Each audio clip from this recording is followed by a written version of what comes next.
Motivation Summit.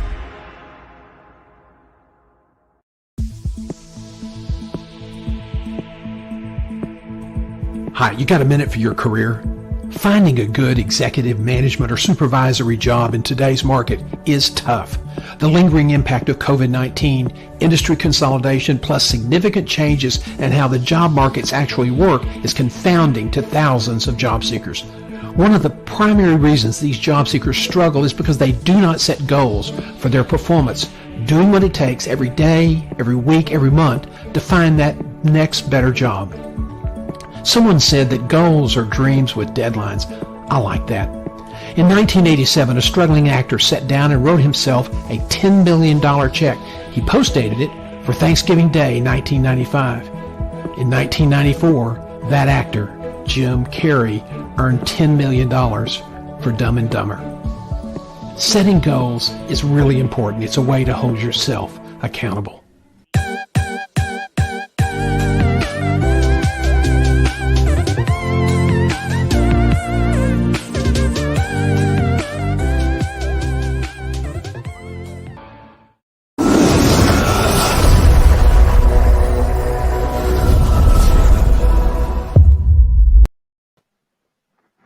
Welcome, everyone. If it's Friday, it's the CEO series.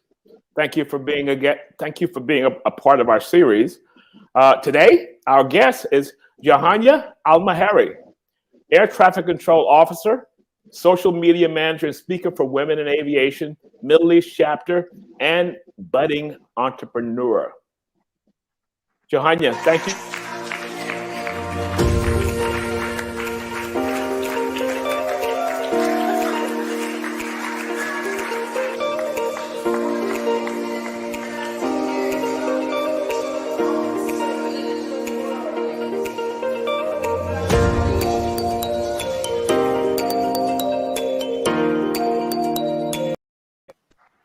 Thank you for sending that video over. That was awesome. You're more than welcome. Thank you for having me today. You know, I was reading through your background, and you referenced a quote as to a kind of a grounding. And that quote was, if you can dream it, you can do it. Give us some background and tell us how important that was for you. So Dr. Engineer Saad Al-Shamsi, she's somebody that I've met through Women in Aviation, Middle East Chapter, and she's like my big sister. She's a mentor to me. And when I was Master of Ceremony for the Women in Aviation General Assembly, her closing line for her panel discussion was, if you can dream it, do it. And I remember when I came on stage, this sat with me and it resonated with me so much. These 7 words had such an impact that I went on stage and I felt that the way for me to weave this panel discussion to the next part of the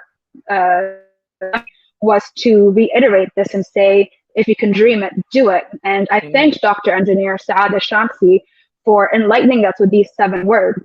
And as I reflected on it, since this video is actually how we connected on LinkedIn, and you reached out to me after seeing this video. That's how much impact it had on me. It had on so many people. It went viral, actually. And when I reflected on it and I realized the gravity that this video had on so many different people from different parts of the world and different backgrounds, I realized that it was a silent mantra that described what I had done for most of my life perfectly. And I think that's why it resonated with me so much. So when I was younger, in my late teens, I was quite lost to know what to do with my life. And I dreamt to be independent. I came across air traffic control, and that enabled me to be the independent person that I am today.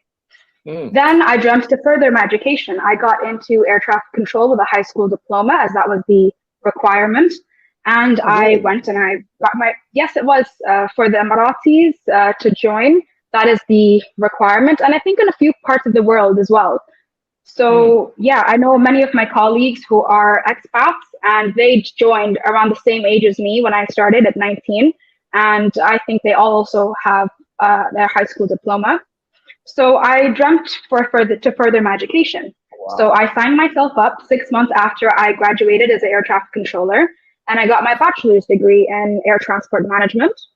And then after that, I realized that the future is artificial intelligence. and I noticed that air traffic control in itself is very niche, but Yeah. air traffic control and artificial intelligence combined to have an expert that would have the air traffic control experience I would have by the time I'm done with my potential master's degree would be me having 10 years of ATC experience under my pocket and then having a degree in artificial intelligence. And to be able to incorporate that in my radar environment, that just excited me so much. So I went and I applied for my master's degree, and I did not apply anywhere else. I applied to one university for one degree, and I said, if I get in, it's meant to be.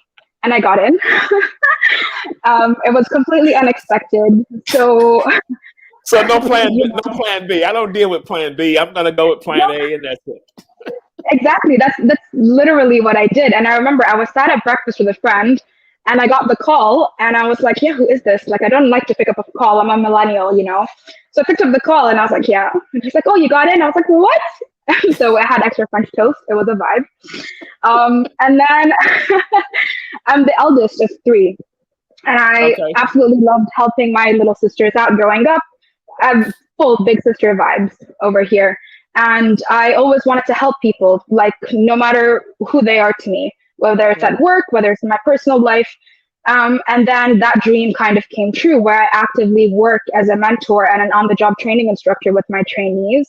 And I realized I have a real passion specifically to teach air traffic control in a live environment to my trainees.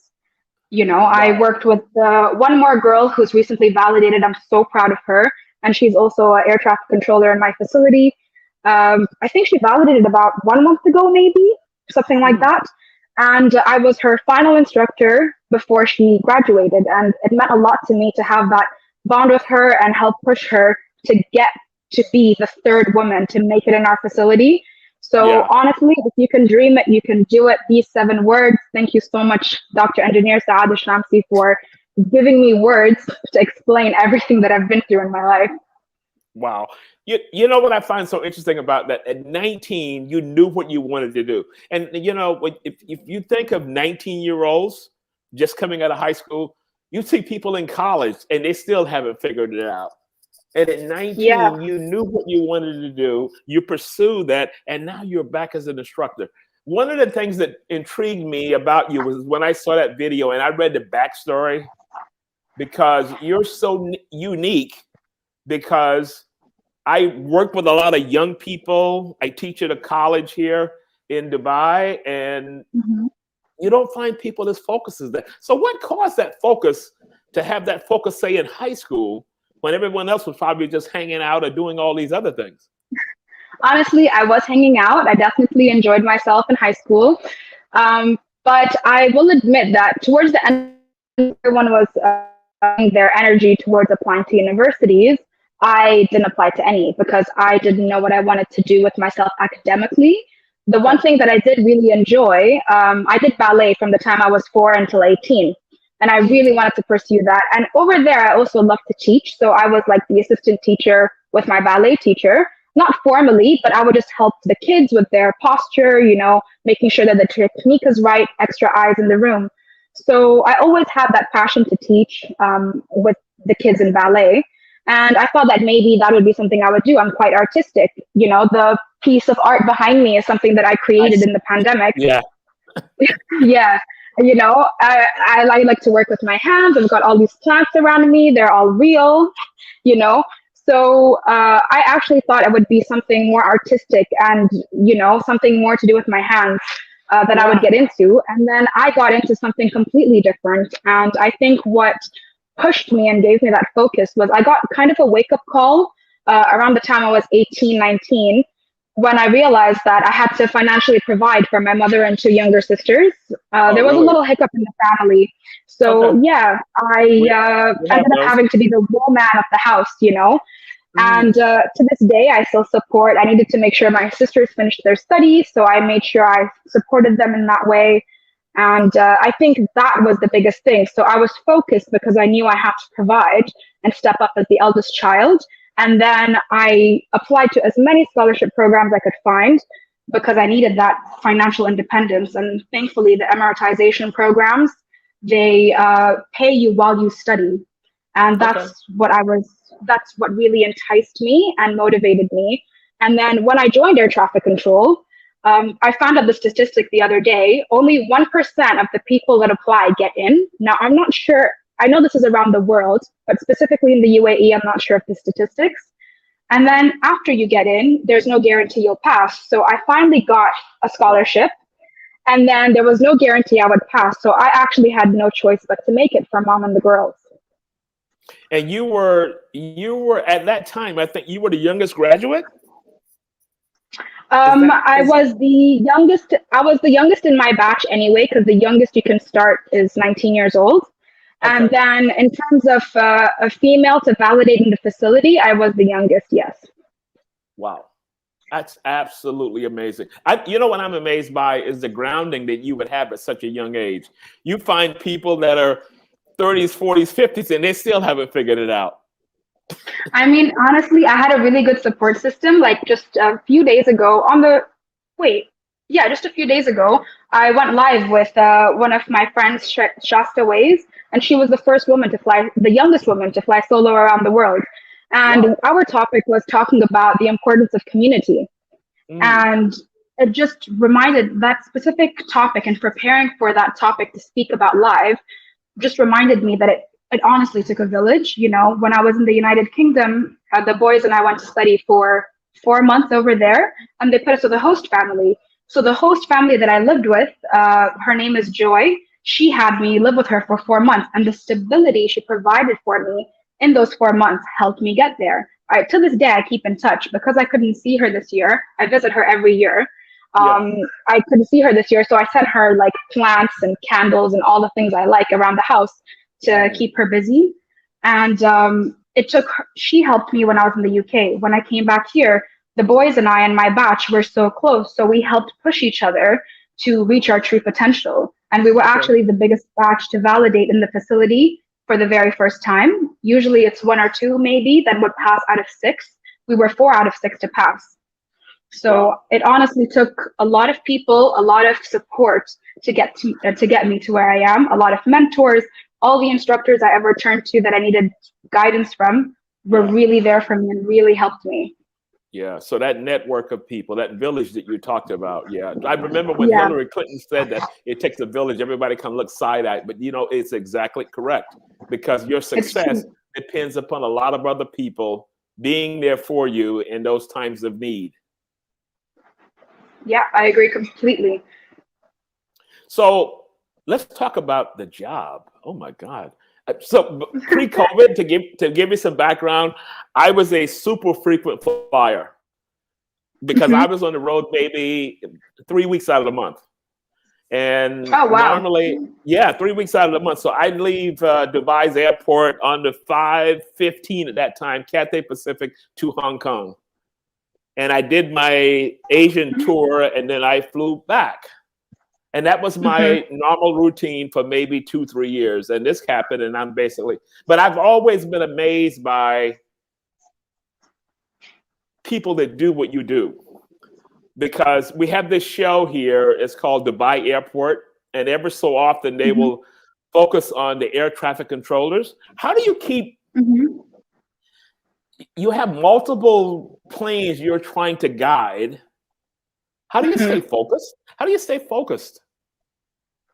So before I get into it, you know what air traffic control is, but it's actually a relatively unknown field. So for those of you that are watching, that are wondering, basically myself and my colleagues, we're like the Google Maps voice, but for pilots in the sky, providing them with instructions in real time to keep them safe.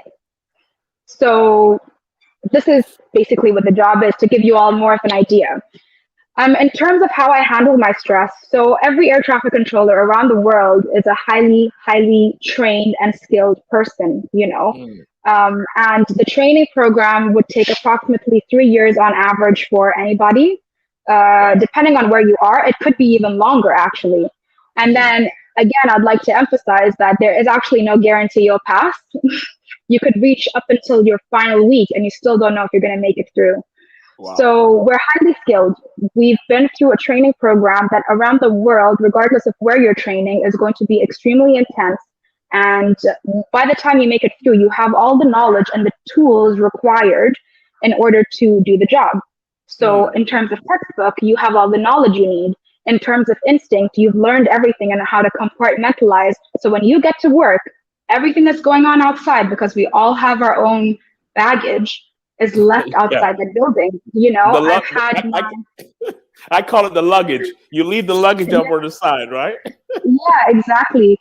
You know, and I had a mentor of mine who actually told me, because remember I told you there was quite a hiccup that had happened in my family, and I realized I had to financially provide. So mentally, I was quite distracted, especially in the beginning of my training. And in order for me to help get that razor sharp focus as a trainee, I had a mentor tell me this simple thing. And he said, Jouhayna, when you come to work, that gate, the minute you walk through, you imagine everything is left.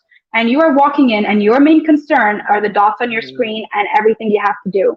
And that actually helped me compartmentalize and create that mental block of the outside world. And then when I leave work, when the shift is over, I'll deal with everything at the time. But when I get to work, I know how to separate it all. And I feel that most controllers are able to do that because you just learn over a period of time. But this was my specific way of coping. And this is actually the advice that I give to my trainees now as well. It's gold.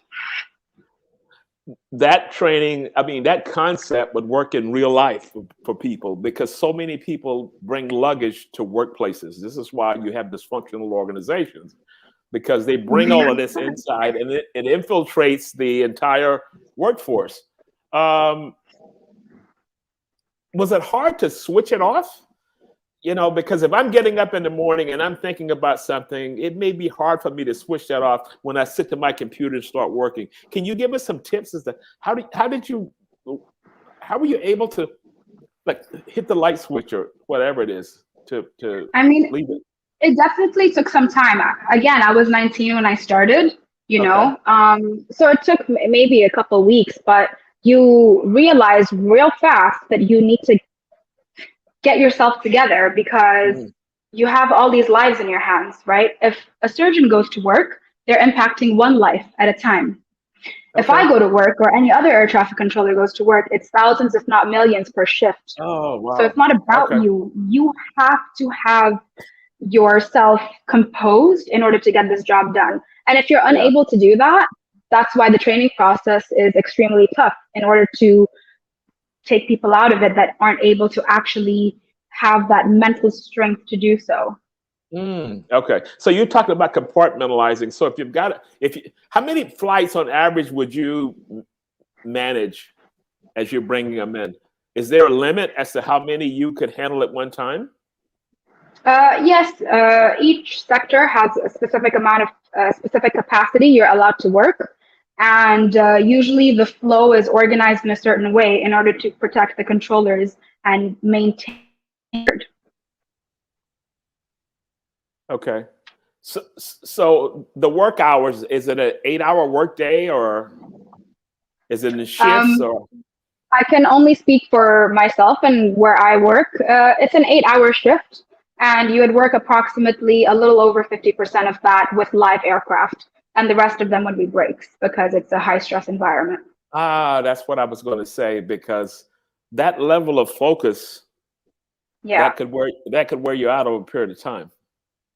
Yeah, but they have rules in place, international regulations that are there in order to protect the controllers, in order to for us, when we do sit down and work, we can give it our absolute best for the entire duration of the session. Okay, so you pull the headsets off and you go away, you decompress, and then when you get ready to come back, you put them on and compartmentalize. Now you're back in action again. Wow. Yeah, quite literally. And that's actually the best part of the job. When the headset comes on, it's game on. And the minute the headset comes off, I'm not even thinking about the session that I just had. And then I go on break, Candy Crush, Tetris, bing, bang, boom, and then I'm good. Like that's it. I go back in and I get the job done. So yeah, at one point when I had university, I'd go on break and I would even like read through books that I have to prepare for in university. because it's such a separate thing that I could actually read information from university that was relevant to university while I was doing my shift as well. That's how you can switch completely. You know, my background is leadership development. And as you're talking through this, I see compartmentalization. And that's so needed inside of organizations today. How you can leave the luggage outside and you go in and do what you have to do. You take a break and you come back and you refocus again. That is a unique skill. Now, is that a skill that probably could be translated out into the workforce? I think it just depends. I feel like most air traffic controllers, we all have a very specific personality type, you know, and it's just something I've noticed over the years. So we get on great. Like I walked in and I remember from the time I was a trainee, you know, it was a nice energy with everybody. You know, even though times were quite tough, you know, everybody that I spoke to was like great, and we got on well in terms of even banter, you know, just like a little joke here and there to lighten the situation while you're busy. So I think that everyone has the air traffic controllers specifically, we have a specific personality type, and that is why we can make it through the training. And that's why statistic in the whole world, 1% of the population, 1% of the people that apply get selected. And there's a reason for that. It takes a very specific type of person to get this job done. I would be in the 99% that did not make it, because that level of focus, that is just, even as you're talking through this, I said, I know I could not do that. I know that I could not do that. I mean, to be honest, like when I was in school, because I was so focused on my artistic side, I didn't apply myself to the best that I could in school. So for the longest time, I actually didn't find myself to be an academic person. And then now my job is one of the most stressful in the whole world. And I had to study books and books and books. And there were massive books that I had to go through and learn and make sure I was thoroughly knew in order to get the job done. So honestly, if I can do it, you can do it as well. It just requires that focus and that decision that, yes, I'm going to get this done. Yeah. I wish it was that easy. It took a lot of willpower. Yeah. It took a lot of willpower. Yeah, it really did. So how are you advocating for more women in the air traffic controller space?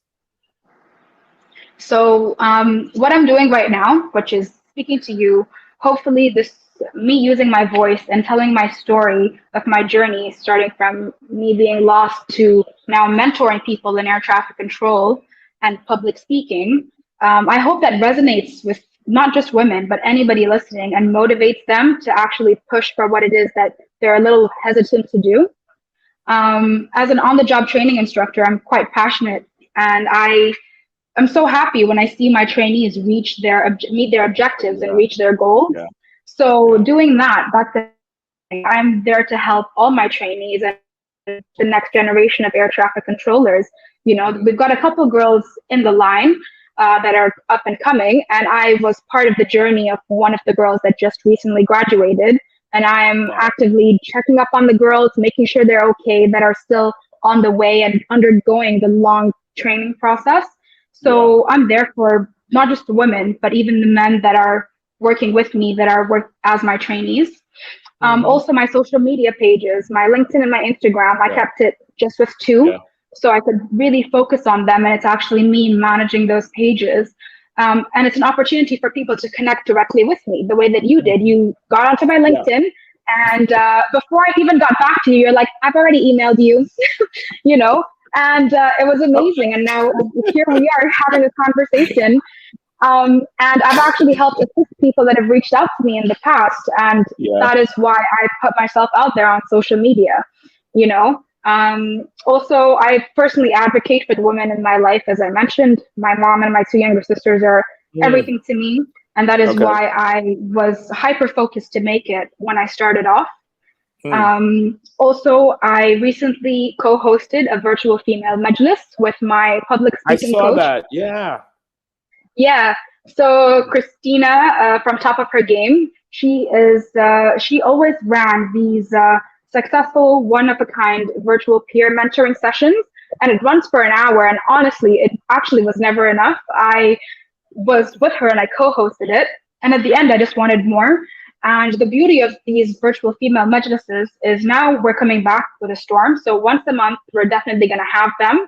Yeah. And it's the best part about it being virtual is women across the world can join and help be there for each other. And we can create a little tribe, which hopefully will become a big tribe of just women empowering each other, supporting each other, and having a support group for whatever it is that they need.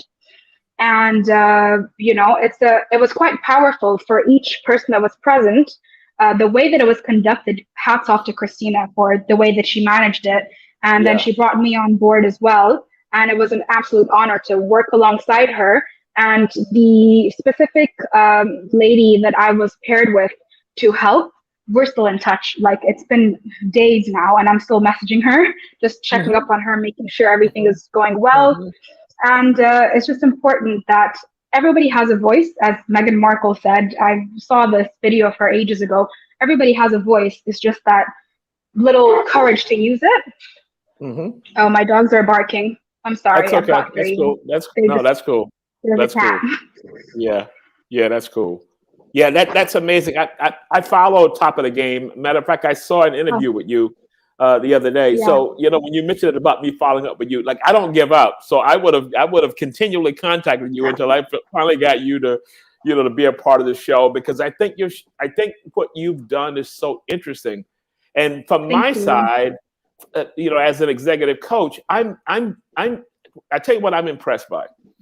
That at 19 years old, that you would have that much focus. Because when you think of young people, and I said that when you think of executives that I've worked with, they are middle-aged and they still haven't quite figured it out.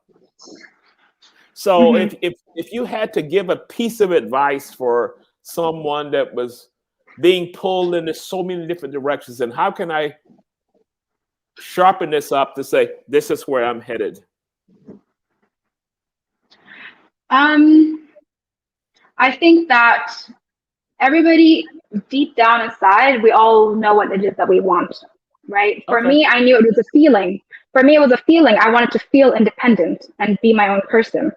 And then I did what I had to do that I thought would help me reach that goal. So I knew I wanted to be independent. And then I researched scholarship programs, because that's how I knew that would be my goal ticket. And I applied to every one of them that I could find. I got many rejections. And then when I did finally get something, I think it was about a year and a half after I graduated high school, is when I got that email that, come and do the exams and start the selection process for ATC, that I was like, all right, I've been rejected by so many different places. I've got one shot yet again to get this done. And then after I got accepted, then I found out again all these other struggles. So it's definitely not going to be an easy road, but if you really make it happen. So it just requires that focus. And even if you don't know text, I want to be, for example, an air traffic controller, or a doctor, or any profession specifically, if there's a specific, I went on feeling. So you may not know what it is exactly that you want, but maybe you could go with your feeling and then hopefully find your passion and then just take it from there. Okay. You mentioned rejections. So in coming up at a younger age, even older people still are not able to handle rejection. They put all of it in, they go through 5-6 interviews, and they're waiting and they don't get it. And sometimes it damages their psyche. And so it's kind of like you doing air traffic control. You go out and you shed it and you come back and you get back focused. How did you handle the rejections at such a young age? I'm going to get into this topic, but I am mixed race. And my father is Emirati, my mom is Tanzanian. And back in the day, it was quite difficult to be a mixed race child.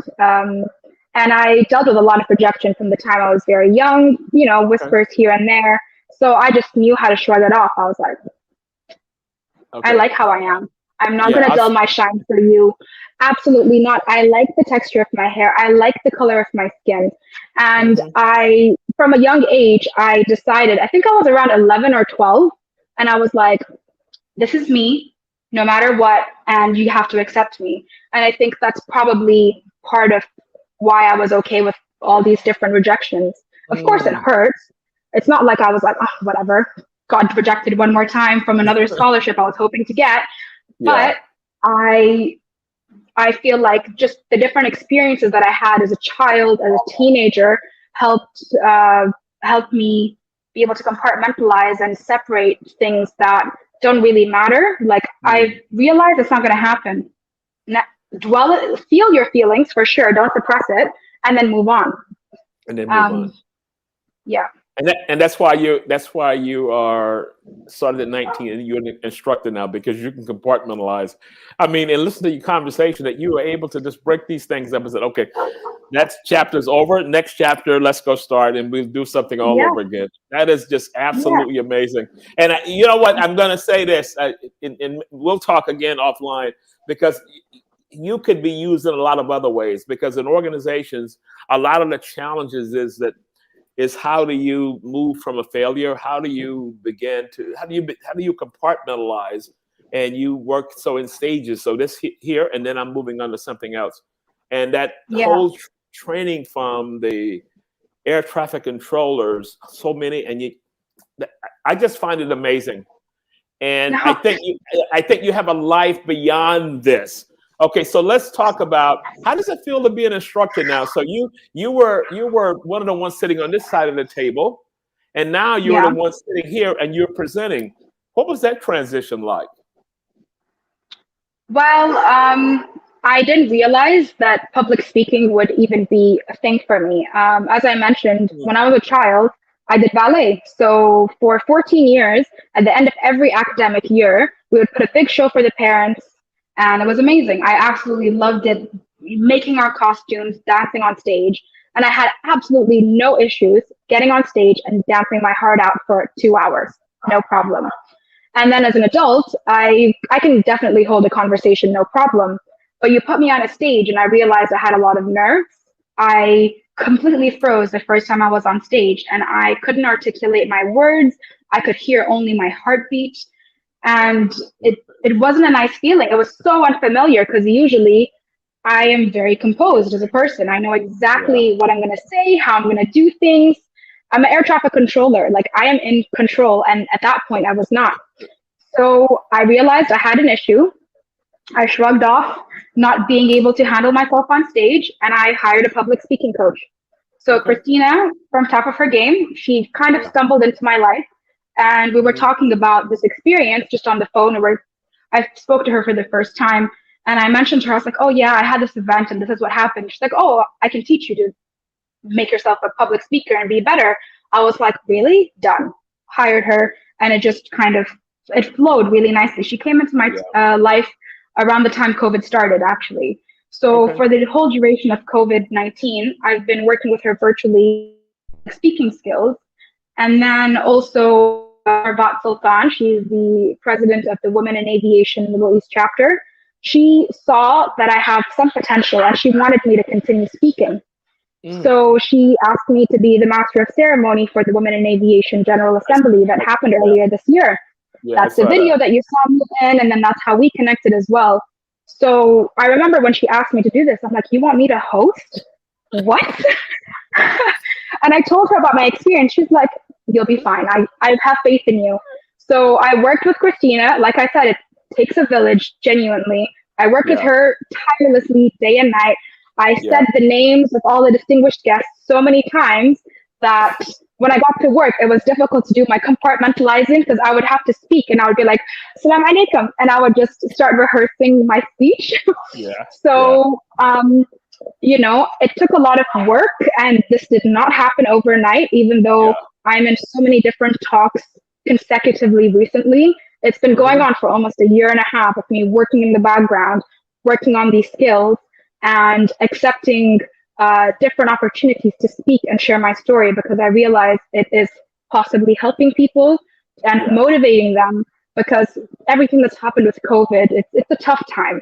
So hopefully I can motivate somebody to get the courage and follow their passion and just go for it. Yeah, I'm glad that you talked about the struggles you had, because public speaking is probably the average person's greatest fear. And you talked about the challenges you had and how you sought help. And I've seen you present, and it's like, really? You had problems with it? Because it was just so smooth and the flow was great. Thank you. And for someone, like, I speak all the time. And I would never have thought, but then again, I know as being a speaker, you know that everyone, their first time up, you're going to go through what you went through, but you were able to conquer it, and you were able to, find a solution, because this was something you want to do. Because some people would say, you know what, I never want to do it again, and I'll never accept an opportunity to do that. But what happens with that, when you do that and you grow into that, other opportunities come about as a result. Yeah, I mean, honestly, after that specific public speaking session, I was really demotivated. I called my mom, like, Mommy, I messed up. I'm like, I don't know what happened. I could dance on stage as a child. What's happening? She's like, it's different. So I was very demotivated, and I connected with Christina for top of her game. And then because we had great conversation, she offered to coach me. And then that's kind of how it happened. So it happened very organically. But I think in the universe, I definitely put it out there that I did want to improve on this. But when I was ready, Christina actually just came into my life. So it just worked out beautifully. Okay. So if we have an issue that we need to get better at, don't shy away from it. Tackle it head on. Find professional help, and we move on. Yeah, pretty much. And also, I want to mention that it's very natural for people to put on that strong front and suppress their feelings about positive things. People tend to rejoice, but when it's something negative, people tend to push that down. And then later on, this could sprout later on. So I would definitely say feel your feelings, and then don't suppress them so they don't catch up with you later in life. And then when you are ready, you tackle it, but you have to be ready to tackle it. And sometimes you might need a little nudge. But hopefully things should work out. Okay, cool. We're going to break for commercial, and we'll be right back. So Jouhayna, just hold on for a sec. All right. To the Future Innovation Summit.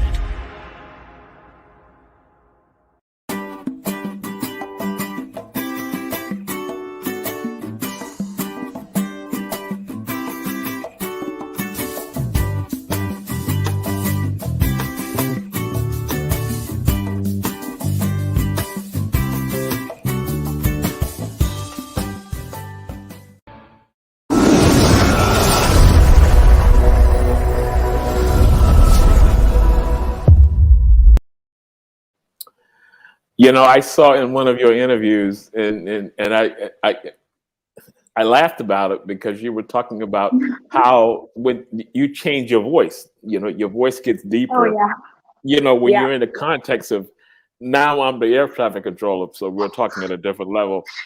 Because there's a case that's going on in the U.S. now about a leader of a company who had to go bankrupt, and they were saying that her persona was based on this deep voice. So talk to us about the voice thing. I mean, tell that story, because I thought it was funny, and then you know what, it made sense, because in speaking you try and inflect, you pause, and you try and say different words for effect. Yeah. So over the years, I've been doing air traffic control now for about 8 years. And it's been almost 6 years where I've been actually, since I graduated. So over the years, I actually had to remove my tonsils as an adult. So I think that after that surgery, my voice noticeably got deeper anyway. I was quite squeaky before. Like, I would walk into the room and, and then genuinely, people always said, they're like, we can hear you before you leave it. We can see you. And I remember I was quite squeaky as well. And I would hear my voice on the playback, and I'm like, oh, And after I got my tonsils removed as an adult, after that, people kept asking me, even 6 months after the surgery, they're like, Jouhayna, are you sick? And I was like, no, I'm not. They're like, you don't sound the same. So I think since then, now my voice, I feel, has become a little more normal, or maybe it's my new normal. But when I was even at work today, so as I mentioned, I'm an on-the-job training instructor now. So I sit with my trainee and they work the planes and I guide them. So when I speak to them, it's my normal tone. But today I actually didn't have a trainee and I was working live traffic for my morning shift. And I noticed how my voice gets so much deeper. And I have pilots that check off my frequency and they say, thank you, sir, ma'am. And it's happened to me so many times and I'm okay with it. It's not an issue. Air traffic control, the way that I interact with the pilots at the moment, it's only an auditory channel. And I try to use that to my benefit. And I realized that when I suddenly am monotone and my voice gets deeper, that I actually am listened to more. So I just naturally go with it now. And it's my air traffic control voice.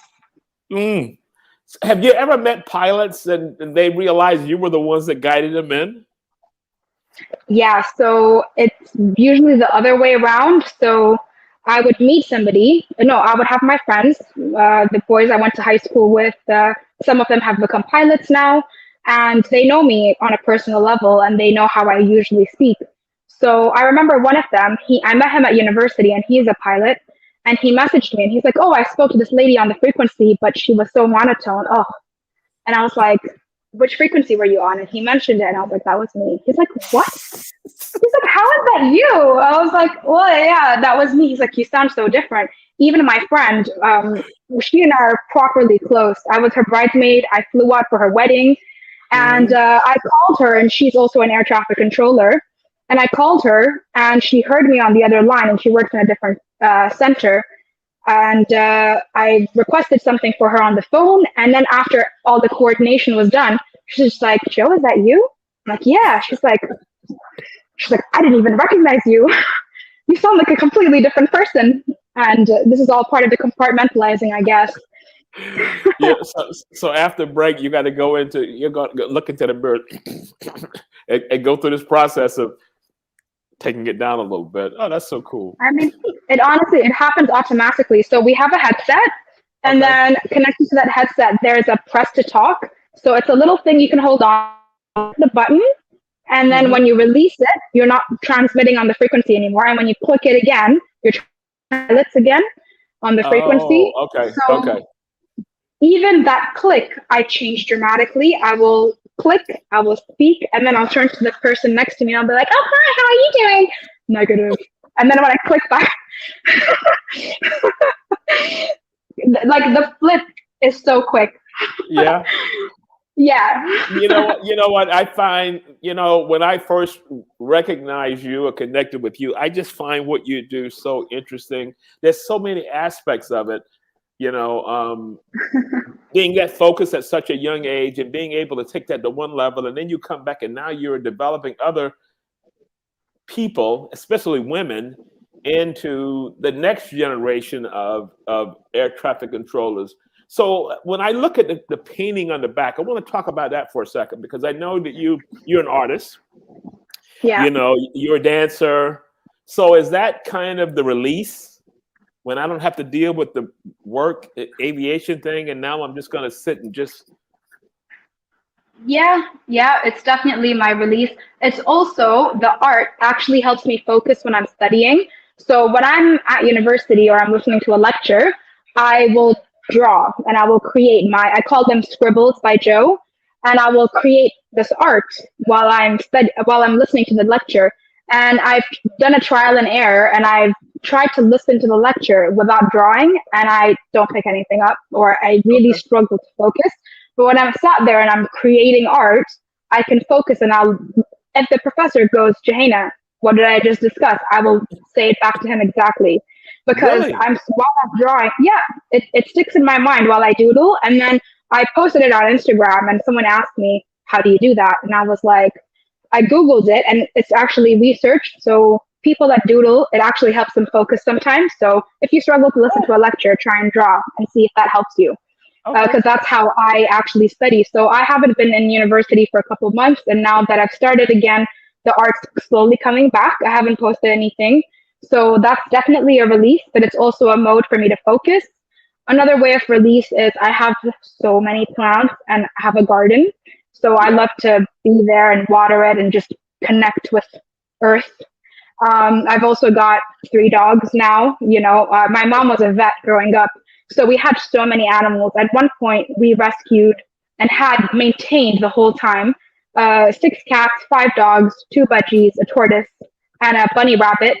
That that he was a very inappropriate bunny rabbit. So that's the household that I grew up in. And then Okay. after I moved out and now I'm living my own life, I've got 3 dogs now, and one of them is actually 10 years old. So Mm, they're also okay. my release. You come home and it's like, oh, it's the best thing. I also like to Yeah. cook. There's so many different things. I like to cook as well, and I go dirt biking now. Great Girls UAE is my new community with dirt biking. So there's different things I like to do. What is that called? What group is that? It's called Grit Girls UAE, and it's a group of ladies that go dirt biking. It's Oh, wow. so great. Yeah, it's I, amazing. yeah, you know what? I find all this so intriguing. Having a daughter, but I love to see women that are stepping out there. I tend to post on my social media anytime I love to see mother-daughter pilots, father Oh, father-daughter pilots, those kind of things, because mhm. we need those images out there so people can Yeah, see that, yeah, I can do that.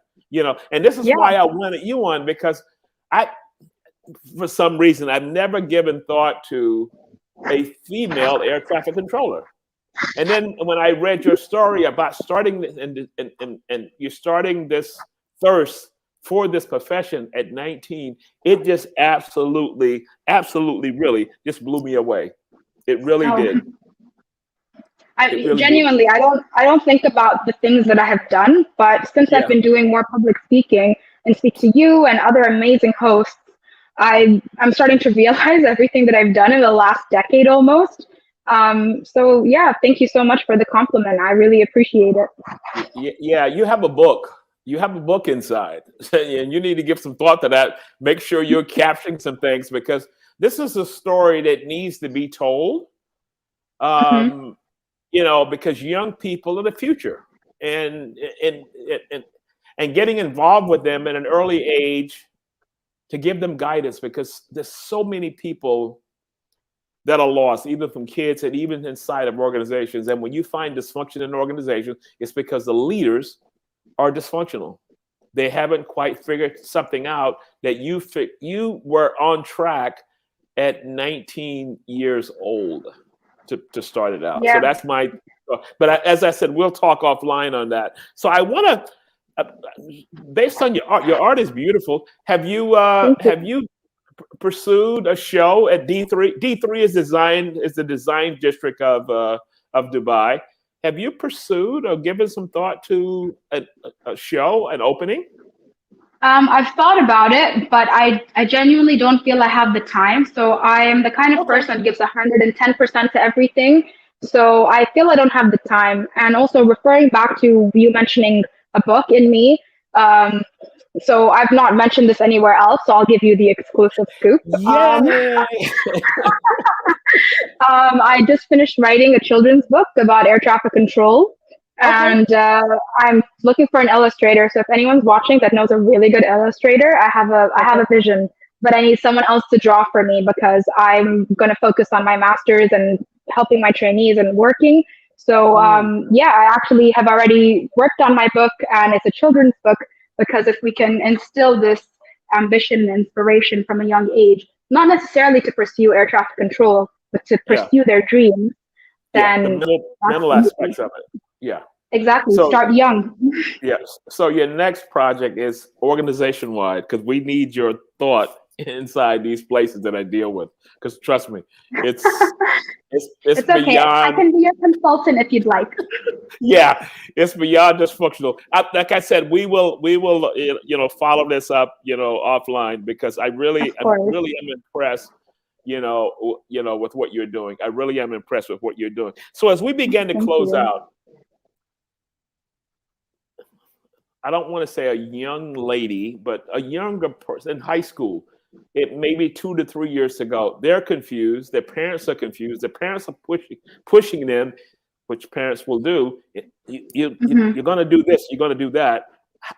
What Yeah. advice would you give someone that's maybe it's a little lost in their career or choosing a career?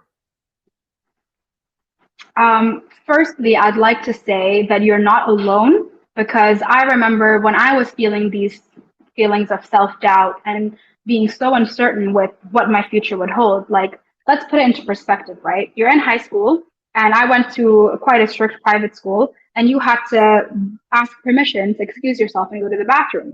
So you have to go from requesting permission to go to the bathroom to deciding the rest of your life. It's a lot. And for people that are older and like later in life that are lost and unsure, and I know that there are people out there, especially now during the COVID-19 pandemic, and as we are coming out of it, that are also going through these feelings. I personally know quite a few people that had done a job because they had to do the job. And now they've started businesses, so many small businesses that have such beautiful products and services to provide because these people have decided, I'm going to follow my passion. Yes. So if you don't know what that passion is yet, just keep searching, keep watching possibly videos like this, or researching what you are specifically eligible for, maybe a few tests online. I did a few tests and I was like, what job should I take? Back in the day when Facebook quizzes were popular, and so I used to do the silly ones like, what potato are you? But then I also did these other quizzes, other quizzes that would help and possibly channel me in a certain direction. And also for me, my mom, she had her own family business as a veterinary doctor, and she actually wanted me to take over. I had a natural thing with animals, And for me, the 7 years of studying potentially and then starting my career is what dissuaded me. And quite frankly, I didn't really have the time to do that, especially when I kind of had to step up as the eldest. So, how I just handled it is I actually put my foot down and I said, no, mother, I would actually like to pursue something else, but I genuinely don't know what that will be. And I was lucky enough to have her actually support me and say, all right, then let's figure it out. Yeah. I read the most inspiring stories from the aviation industry, from attendants, from pilots. There was an article about a pilot who was in one country and he loved the way that the hamburgers were made, Malaysia. And he was with Malaysia Airlines, and when he was laid off, he went back to Philippines or wherever it was, and he decided to start making these hamburgers that he enjoyed. And he had people lined up around the block, and he built a totally different career based on something that he really enjoyed. And there was a young lady who was a flight attendant for Emirates airline, who's now doing interior decorating. So I think it's in all of us to do beyond what we have to get up and go and do 5 days of something, and you don't want to do it, and you hate Saturday nights. So you, in the U.S. parlance, you hate Sunday nights, and they found that, but they found that through a stress-driven kind of, you laid off. What do I do now? Yeah, I agree. I mean, most of the things that are around my house actually, amongst all my 20 million plants, are beautiful candles that are made by ladies who started a business during the pandemic. One of them is Emirati lady who started a candle line, and it's amazing. It's called Coconut Cultures Co. And she nailed it. These candles are phenomenal. Another lady that I know who was a cabin crew, she started a meal plan business, and it's doing so well. So there are success stories out there, but I also speak to these women, and I know that they went through a struggle after their struggle of not knowing what to do, possibly for them, they went through a struggle to make their passions come true. So it won't be an easy road, but it's definitely going to be worth it. Just go for it. If you know what it is, just go for it. Yeah. I'm glad you mentioned that, because it's not easy, because sometimes we see these success stories and from pilot to running a successful hamburger chain of candles, And we said, Yeah. oh, we can do that. But realize that this is a struggle and it's not going to be easy. No, definitely not. It definitely will not be easy. And I feel that, there's that misconception of, oh, it's fine. She has it easy. Even for me personally, but absolutely not easy. And it is still not easy, So I start a master's degree in artificial intelligence. It's a whole engineering degree, and I have no background in it. So Yeah. that's not going to be easy either. That's why I'm not going out and putting my art on a show. Priorities. When I read that, I said 19 air traffic controller, instructor air traffic controller, bachelor's degree. Your bachelor's is in what area? Air transport management. Air transport management. And there's, oh, you know what? Let me do AI. I'll just tackle AI. I'm like, you make it sound so easy. I mean, it's because I smile while I say it, but Yeah, it's definitely not. Yeah. No, but I mean, when I applied for my bachelor's degree, I knew I wanted to pursue my education, and I actually wasn't sure what I wanted to do my bachelor's in. So I narrowed it down, and I said, right, I love aviation, so I'm going to do that. So I looked up degrees in aviation that would actually work well with my shift pattern, and then I stumbled across air transport management, and then I pursued that. So even in that, there was a little bit doubt, but when it comes to artificial intelligence, like I said earlier, I applied to one university because I'm tired of studying. I've not stopped for almost a decade. So I said, I'm going to apply to one, and if I make it, I make it, done. And then I got in. Yeah. See, that's another key. No plan B. No plan. I'm going to do this and pursue it. Wow, that's cool. Yeah. Jouhayna, thank you so much for being a guest on our show. It has meant a lot to me because I'm a big fan of what you do. And as I said, we'll talk offline. I need you to stay on as we begin to close out the show, and we'll come back and have a little conversation. Okay, great. Yes, I'd love that. Okay, cool. Thank you so much, everyone.